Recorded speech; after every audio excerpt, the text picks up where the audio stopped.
Di tengah tunjangan fantastis anggota DPR di Indonesia, negara tetangga justru naikkan tunjangan guru hingga 100%.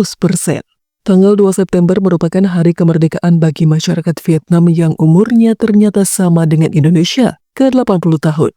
Kemerdekaan Vietnam mengingatkan pada semangat untuk melakukan reformasi pendidikan secara besar-besaran. Baru-baru ini negara tetangga Indonesia tersebut mengumumkan tentang Resolusi 71 yang merupakan reformasi pendidikan terbesar di negara itu. Vietnam menjadikan sektor pendidikan dan semua hal tentangnya seperti pelatihan, sains, dan teknologi sebagai prioritas utama. Program ini akan berlangsung selama 20 tahun ke depan dengan tujuan agar di tahun 2045, sekolah dan universitas di Vietnam masuk 20 besar ranking dunia. Agar program ini berjalan lancar, pemerintah Vietnam tak main-main dalam menggelontorkan anggaran di sektor pendidikan, terutama untuk tenaga pendidik alias guru. Tunjangan guru dipastikan akan naik agar kesejahteraan mereka meningkat dan bisa fokus mendidik para siswa. Untuk tunjangan staf sekolah akan dinaikkan sebesar 30%, sedangkan mayoritas pengajar naik hingga 70%. Sedangkan bagi guru-guru yang mengajar di daerah tertinggal atau pelosok desa, tunjangannya naik 100%. Bagi pelajar, tahun 2030 nanti semua buku pelajaran akan digratiskan sepenuhnya.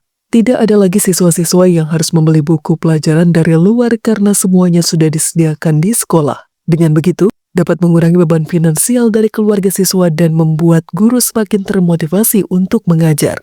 Program ambisius pemerintah Vietnam di sektor pendidikan secara otomatis akan meningkatkan anggaran pendidikan 20% dari total APBN.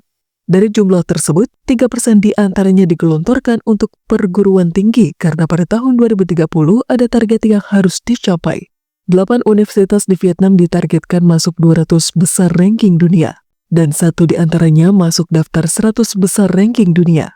Agar target tersebut terpenuhi, sebanyak 2.000 dosen internasional akan direkrut, membiayai 6.000 kandidat PhD atau gelar Doctor of Philosophy, untuk mendukung 20.000 mahasiswa berbakat. Nantinya, universitas dengan kinerja buruk akan digabungkan dengan universitas serupa dan tidak menutup kemungkinan akan dibubarkan. Sedangkan untuk universitas elit internasional dengan kinerja bagus akan menerima investasi besar. Resolusi dari pemerintah Vietnam di sektor pendidikan memperlihatkan keseriusan mereka dalam merubah sistem pembelajaran dari hafalan menuju kreativitas, pemecahan masalah, dan mandiri dalam berpikir. Program negara tetangga ini tampaknya berbanding terbalik dengan kondisi di Indonesia. Ketika guru honorer, terutama di pelosok harus berjuang bertahan hidup karena pendapatannya yang sangat kecil. Padahal, tunjangan wakil rakyat alias anggota DPR jumlahnya sangat fantastis. Meski begitu, pemerintah di negeri ini tetap optimis dengan visinya, yakni Indonesia Emas 2045.